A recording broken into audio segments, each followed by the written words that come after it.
All right, good evening. Thanks for staying with us. Welcome to day 9 of Channels Television's elections coverage here in our election studios.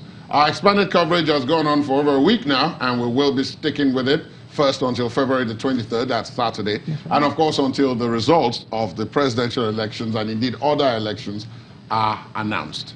Now, as promised by the INEC chairman, the commission has been given daily briefings. So today on the show, we'll be taking a look at, amongst others, how far INEC has gone with the logistics.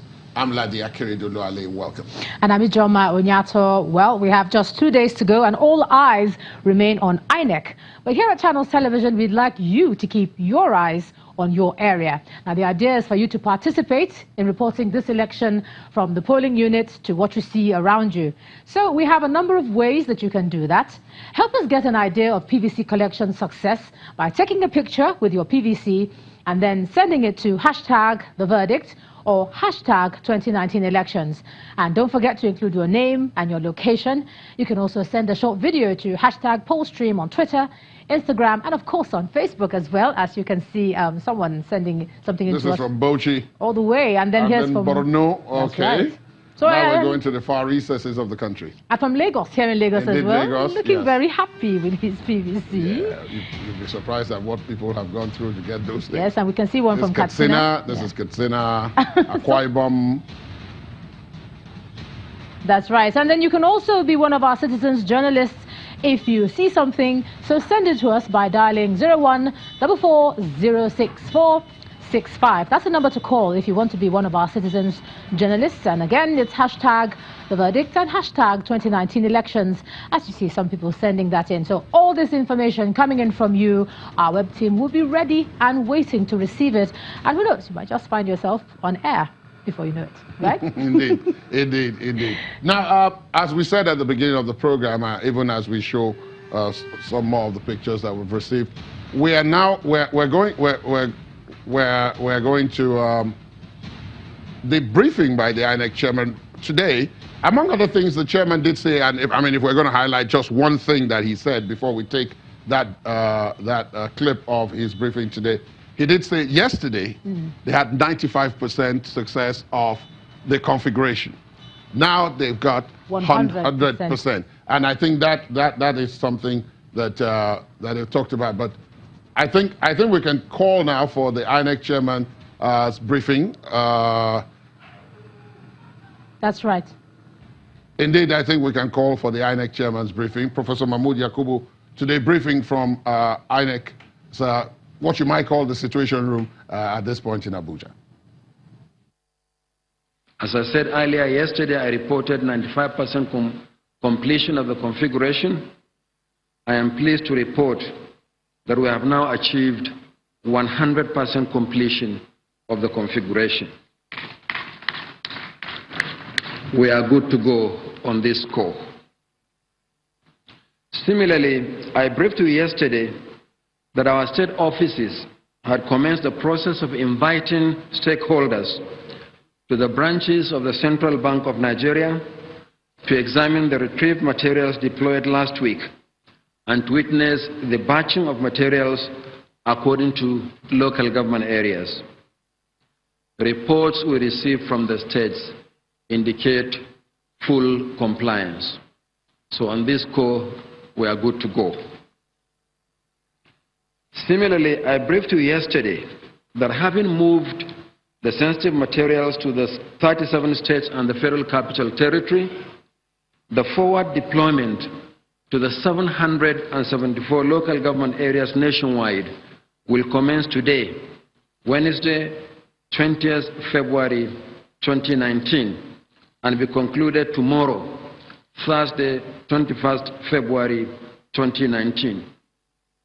Already 10 states, Adamawa, Anambra, Benue, Ekiti, Jigawa, Katsina, Ogun, Oshun, Oyo, and Taraba have commenced the movement of materials to the local governments today. Other states will do so and conclude tomorrow.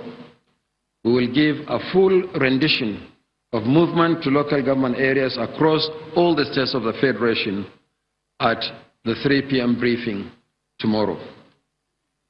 We have been making good progress on logistics. All other arrangements for the movement of personnel from the local government areas to the wards are on course. We'll also fully brief you tomorrow at 3 p.m. Next Chairman, Professor Mahmood Yakubu. Well, the more interesting parts of the briefing actually came in the question and answer session. Yeah, I noticed the briefing was very brief. Very short. And then he left it to the Q&A as well. That's it, the questions, and it is from, of course, from the briefing you have the issue of the 100% configuration of card readers across the country. That's, in his words, we are good to go. With the issue of 10 states, as at the time of the briefing, having started the movement of materials and personnel. And he says he expects the others by now. The others should have, in fact. But we're also quite good to go with number of PVC collection. Because No. I remember when he was asked, there was silence. He said he had promised, but that because he expected INEC to have met, INEC management to have met today. And they didn't. They so didn't. He's promising again. Tomorrow. Tomorrow that will happen. So hopefully. But then again, do you think that that is, that timeline is enough for everybody else to now begin to do the analysis of how many are collected, uncollected, and then to expect to... Well, tomorrow is Thursday. Tomorrow is Thursday. So I guess better late than never. If it comes tomorrow, as he has promised, then yes, time will be short to do the calculations, as you pointed out, but maybe at least for the vast majority of people, they can do the state-by-state analysis at those levels. And if those figures are available, then they can juxtapose, make the national calculations, and by Friday, other people will then be able to But something else that was interesting was how he began to explain the issues they're having, or the way it goes when you're looking at people who are disadvantaged, physically challenged. Oh, yes, that was... remember we had someone who complained. I was particularly interested in that. He talked about, and sometimes one doesn't particularly realize that this thing has so many... You don't really appreciate how much goes into it. The dimensions. About, albinos, wheelchair ramps, visually impaired, the deaf, and so on. Now, all these people have different requirements. And one thing he did say was that INEC had reached out to them, or in some cases they had reached out to INEC, and that suggestions had been made on how to improve the experience for them. So the issue of ramps came up, the issue of Braille. And it was interesting how he explained the way the Braille paper would be, that the edge would be serrated so they're able to feel it. I had wondered how and know where to. And the fallback position, of course, was what our guest on Saturday had said, which was that, look, if all else fails, come with your guide. Come with your guide who can then help you vote.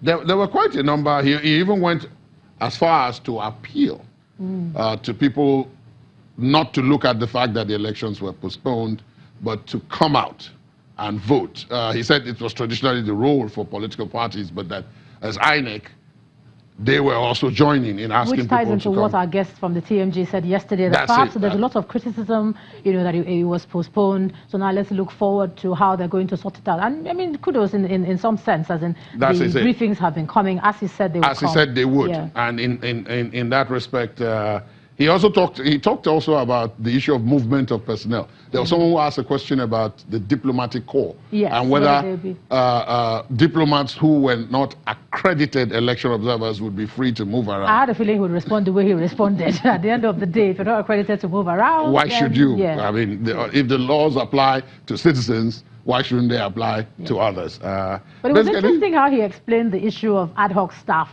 See how he broke it down. That's it. So they now have the definite figures. You remember that there was the issue of, in some places they were paying 3,000, in some places they were paying 2,000, in some places they were paying 4,000. He broke it down, and even I could get it now. I mean, for the two elections, if you are on for both elections, you're earning 30,500. The first election gives you 17,500. The second gives you 13,000. But then, when he said the first election, does he mean the rescheduled one or the one that was to be and it's not? That's an entirely different question. If I was in that room, that is the question I would have asked. That's an entirely different question. And I was waiting and nobody picked it up. Nobody seemed to have remembered that at this point. Now, something else that also happened today that was quite exciting, and I'm sure that when we go to show, he may have a comment or two, is that there seems to be momentum gathering over the issue of ballot box snatching. Today you had the Chief of Army Staff, Yep. the Federal Executive Council, the police, all saying that, look, they're going to implement the president's orders.